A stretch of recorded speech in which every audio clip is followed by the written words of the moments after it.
Assalamu alaikum warahmatullahi wabarakatuh, and welcome back to another episode of the Islamic College podcast. So today I'm back with Mr. Solid Rock Men. Mr. Solid Rock Man, a few days ago, he put out a video on his channel titled Islamic Finance is a Scam. Now, I find it quite ironic as to what he means by Islamic finance, because that thing has been around for like 1400 years. So I guess people couldn't figure this out before Mr. Rockman came and saved the day. So let's see what he says, and then I'll make my response. Muhammad, the prophet, the last prophet, according to Muslims, the prophet of Islam, he had some, let's call it guidance, or not even guidance, more like regulations that he created, which maybe he thought was something that would ensure justice and fairness. Let's be charitable here. The idea is to make it easy, make it fair and just. Okay, so my guess is he probably saw there was some injustice with usury, and so he felt that, being this leader of the Muslim community, that this is how he will solve the problem. And the way he did it is by creating these rules. First of all, here he's committing the begging the question fallacy. So begging the question is a type of circular reasoning fallacy, and in the argument itself, he has a unjustified premise. For example, here he already assumed that the Prophet ﷺ made up the religion. Okay, he already assumed that Islam is false, right? I mean, what makes him think that, right? I mean, you can't just assume that Islam is false without giving us any type of justification or whatsoever, right? So yeah, he starts with the circular reasoning. Other hadith that explain, even with dates, there was an example of dates where Muhammad said you cannot trade a larger amount of lower quality dates for a smaller amount of high quality dates. Now, the question that probably comes to your mind is, why would that be? Why would we not be able to trade low quality dates for high quality dates? Well, the Muslim scholar will say, well, you have to sell the low quality dates for cash, and then you can buy the high quality dates. Now, you're probably wondering, like, what is going on here? Why would that? What's the difference? And to be honest, I don't think there's a difference. I really don't think there's any meaningful reason why you cannot trade a higher quality of some good for a lower quantity of a higher value. It doesn't really make sense why you cannot just do that rather than trade for cash and then it doesn't make sense. So, but first of all, it is actually allowed in Islam to exchange higher quality products with lower quality products. If the businessman wants to exchange it, it's completely allowed. For example, in Islamic web, they actually have a hadith. They've quoted a hadith. In another narration, the Prophet ﷺ said, "I fear usury from you." A person stood and asked, "O Prophet, what do you say about a person who sells a horse against some horses, or a good camel against a camel not so good?" He said, "There is nothing wrong about this, as long as it is done hand to hand." So yeah, you can actually sell a good quality product for a lesser quality product, as long as the trade is done hand in hand. The reason why these dates cannot be exchanged is because it's not an equal exchange. Okay, because I mean, what do people do with dates, right? I mean, the reason people buy dates is to eat them, right? So if you have the same number of dates, that's an equal exchange. It doesn't matter what the quality of the date is. However, when you have more dates, or when you get more dates for smaller number of dates, then you actually have more food and the other person has less food, right? So it's not a fair trade because the other person is actually getting more food, and it doesn't matter that the quality of the date is better or the dates taste better, because at the end of the day, the other person is getting more food, right? And which is why it's not an equal exchange. And this is why a lot of scholars say that when it comes to food or these type of items that will not last long, you cannot trade them like this. Because of these rules. And the fact is, Muhammad came up with these rules. So one thing I didn't explain is all of Islamic jurisprudence is based on what Muhammad said and what he did and things in the Quran. But let's say, for example, we have something that didn't exist in the time of Muhammad. What would we do then? For example, let's say you want to, like a mortgage, like a house mortgage that didn't exist, right? So what would we do? Muslim scholars will try to derive rulings from these sayings. So we have a man that lived 1400 years ago, and he came up with some regulations on how to deal with dates and gold and silver and wheat and barley and camels and stuff like that. And now we live in a world of like digital currency, Bitcoin, transactions are online, and you know, most cash is virtual in the sense, even if you're not talking about Bitcoin, most money doesn't exist. It's a number in a bank account. That's the world we live in today. But they have to take these sayings from the 7th century and apply them. And this is not just about finance. Everything in Islam is like this. Basically, here he's committing the special pleading fallacy. He's trying to make it seem like Islam is the only legal system that takes rules from from the past, and then tries to applies it in the modern times. I mean, the U.S. Constitution, it was created when, like in 18th century, and that is still used to this day. I mean, so basically this is like this whole like kind of modernist nonsense, which is that anything that is old is is not useful, right? Or is bad, which is absolutely false. Well, just because something is old doesn't necessarily mean it's not useful or it's not or it's bad, right? So here he's trying to make it seem like, just because look at these Muslims, they're just following these old rules. Yeah, you're doing that. I mean, when was like the Constitution of Canada? When was that came up, right? Of course, there have been changes, but most of these rules are like years old. I mean, like democracy is like thousands of years old, and people still use democracy. So it's a very stupid point to make it seem like somehow Muslims are unique in the sense that we're the only ones that use this type of old rules. When in reality, that's not the case. Like everyone does that, but he's fine with that. He only has a problem when Muslims does it. There are also examples, like you said, where first of all, it makes sense that if I'm giving my money to you and you're using it to do something, well, I'm losing something there. I'm losing the time value of money. By the time I get it back, it's going to be worth less. Maybe in Muhammad's time, they didn't have this concept of inflation, but the fact is, this is a reality of the world we live in. You can't deny the fact that, to me, this is a very intrinsic thing about money. When you give it to someone, it's being used and they're using it, so there's a value there. So, this is not recognized in Islam other than the fact that there's two workarounds for this. The first workaround is that I do it as a charity. I give you money and it's a charity, so I cannot ask any favors from you. I cannot ask you to give me more. But you can, of course, give me a gift if you want and say thank you, whatever, at the end of paying me back. But it's totally up to you, and there's no. So again, that creates some problems, of course, because if I cannot charge you anything extra for not paying me back, then that creates a disadvantage to a lender, right? Like, for example, what if you don't pay me back on time? What happens? What do you do? Like, okay, so basically here he starts talking about interest. He says that, how amazing interest is. Oh, interest is so cool, right? Riba is so good. No. No, interest is not cool, actually. Interest is all over. So basically, I feel like the main, again, people like this don't understand the main problem with loans or taking interest. The main problem with taking interest is that the lender gets money for doing nothing. The only reason he makes money is because the other person is late to the payment or he cannot pay on time. Okay? And that is completely unfair. Okay? You cannot make money on money.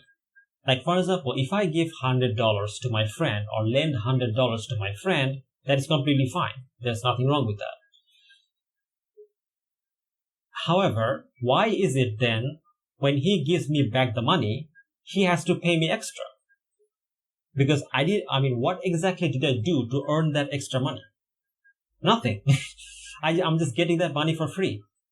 So it's a completely unfair project. It's a completely unfair deal. And these people have taken this idea and taken it to the absolute extreme. And this idea of interest is used in so many different ways that it's almost impossible to escape. The whole economy is based on this unfair deal. It's an unfair deal. And I'm surprised that, this expert of finance can figure this out, this simple ethical problem, which is that the person that is receiving interest is getting money for no reason. Okay. Now you could say that, but there's value in waiting, waiting around. But no, there is no value in waiting around because you're basically getting money for no reason. You didn't earn that money. Okay. And that's the main problem here. Now, then he says that, but what if the price of the money goes down? Then shouldn't that be compensated for? No, if the price of the money goes up, are you gonna pay your friend some extra money? No, this is not how lending works. Lending, basically, the way lending works is that you give someone certain amount of money or certain wealth, and then at the end of the term, they give it back to you, right? And that's how it works. It doesn't matter whether, the money or the value of money goes up and down or not. A deal is a deal, which is that you give him certain amount and he gives it back. Also, he is again committing this special pleading fallacy. This thing can happen even if you accept interest, right? Like, for example, if you have interest-based system and you have a situation where one person has to pay back within a year, then it could be the case that the money, becomes the value of money goes down. Then does that mean that this person now has to pay you extra because of that, along with interest? No, of course not. That's not how it works. So, and then he says that, but what if the lender doesn't pay you back the money? Yeah, that's why we have jail.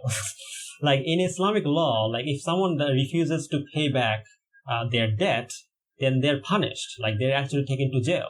There are repercussions for that. Well, there can be two situations, right? Basically, if the lender who borrowed the money from you, if he's too poor, then in that case, you cannot force him to pay the money. Okay? And in that case, the jurists don't punish them. Or what you could do is that you simply, give up the money and say that, you know what, you cannot pay me back. That's completely fine. I'm not going to accept it. You accept it as charity, right? And that is actually seen as a good thing, right? It's seen as a charitable thing. For example, there's actually a verse in the Quran where Allah subhanahu wa ta'ala said, if the debtor is in difficulty, grant him time till it is easy for him to repay. But if you remit it by way of charity, that is best for you if you only knew. And that's an extremely good thing. That's a really beautiful thing. As opposed to what you have in this fascist kind of capitalistic, heartless system where people have to pay the money back. Even if they're poor, it doesn't matter. However, in the situation where the guy who took the money from you or borrowed the money from you, if he is rich, then in that case, he actually goes to jail. The mortgage system is a very win-win situation for both the buyer and the lender. The lender is able to lend you money at ridiculously cheap prices. How can anyone argue that the lender is being taken advantage or the buyer is being taken advantage? Because first of all, the lender is giving you an 2%, 3% interest. Nowadays, sure, back then it was 10, 15%. The houses were also cheaper, but at the moment, well, let's say my mortgage is 2.5, 3%, something like that. That means on every $100,000, I'm only paying $3,000 in interest. It's very little. Now, of course, over the lifetime of the loan, it does add up to quite a bit. But the point is, I'm able to own my own property. I'm able to live in it, and there's always the down payment which you give to the bank. So if at any point I default, they could just sell the house. So Okay, so in this small little clip, Samir has demonstrated that he has no idea how the housing market works. Okay, so basically he's saying that, you can just the bank can just sell the house. No, the bank cannot sell the house. You know why the bank can't sell the house? Because when you have mortgage and you try to sell that house with that mortgage, that means that increases the price of the house. Okay, that increases the price of the house, which means the person who is probably hoping to buy a house at like, I don't know, $1 million now has to buy that same house at $2 million. Okay, because you have added that stupid mortgage into your house price. Okay, so this is how the house price keeps skyrocketing. Okay, this is the reason.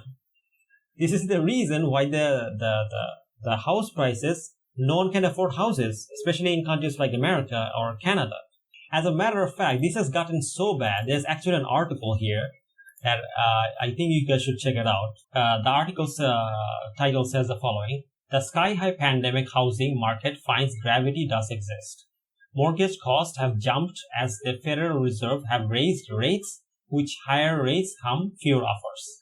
And then he's saying that, it's your house. No, it's not your house. Not unless you have paid back the interest. Okay.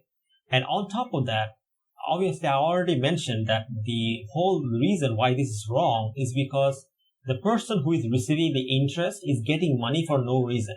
Okay. He did not do anything to earn that money. So this is a very abusive and exploitative system. And this guy has no problem with this. Okay.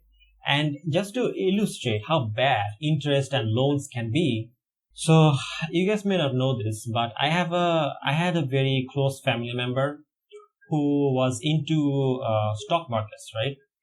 And so basically what happened in Bangladesh is that there is a massive crash in the stock market.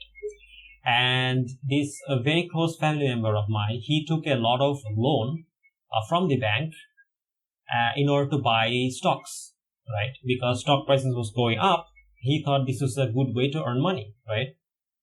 So he took a lot of interest from the bank, a lot of loans from the bank, and he bought a lot of shares. But then the stock market crashed and he lost a lot of money. And because he lost a lot of money, at that time he didn't have any proper jobs, so he couldn't pay back his interest. And the interest rates kept going up and up and up and up to the point where he could never pay them back. And for years, this went on for years. Okay. It was almost like a slavery. And I was seeing it in front of my own eyes. It was almost like slavery. Because at that point, they can literally make you do anything. Like if you, like the banks have so much hold on you and you can never get out of this. Because every year I saw the stock prices go down and the interest rate going up. It continued to go up. And this family member of mine, he was in a horrible situation. He could never pay this money back.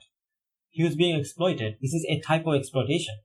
And this is slavery. This is basically slavery. I mean, what's funny is that these are the same people who whine about, how bad slavery is, and yet they're fine with this. There's this Korean TV show, it's called Squid Game. And in that Squid Game, basically it shows how people who owe other people a lot of money and that they cannot pay back, they are forced to play this children's game in order to make money, right? And if they cannot win the game, they're killed. And they happily do it because they need money. However, in an Islamic economic system, this would never happen because poor people or people who are bankrupt, who cannot pay you back, cannot be forced to, pay their money back.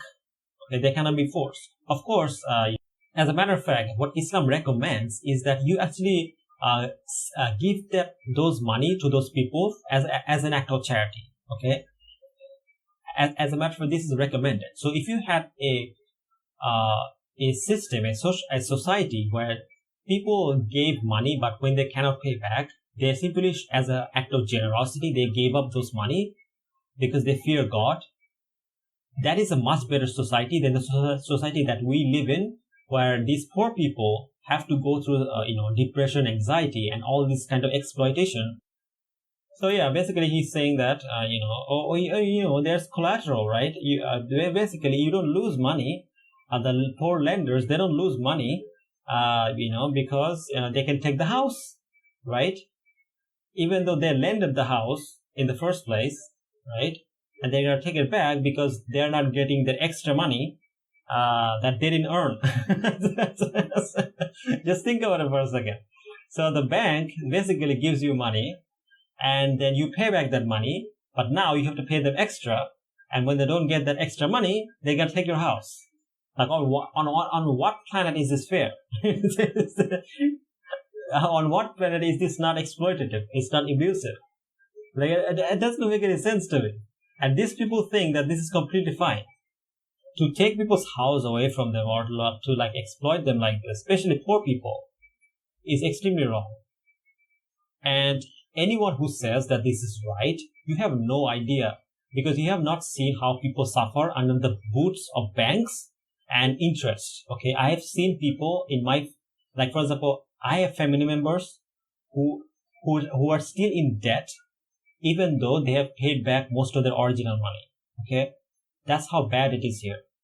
And there's so many people who have lost money and continue to pay banks year after year, even though the amount of money they took, they have paid back a long time ago. And you guys are telling me that this is not exploitation. Sorry for the long video. It's probably not going to be very long. But yeah, I just wanted to make a response to this video because it was so dumb. So yeah. And as for Islamic finance, I know that there are problems with Islamic finance. Okay, I'm not an expert, but I know that many scholars take issue with this. And many scholars say a lot of these Islamic financing companies are not actually halal. However, despite all that, it's still better than kind of like interest-based system where people are being exploited. And if you guys want to know more about how this type of interest-based system or banks have taken advantage of people and how people have lost their homes and their livelihood to interest or become even enslaved because of loans and interest, then I highly recommend you guys to read the articles I'm going to post in the pinned comment, inshallah, and check it out, inshallah. Thank you guys for watching. Please don't forget to like, share, subscribe, and please consider becoming a patron or a member of the channel. I post videos quite regularly, or at least I try to. So that would be truly appreciated. And again, thank you guys for watching. Jazakallah khair. Assalamu alaikum warahmatullahi wabarakatuh.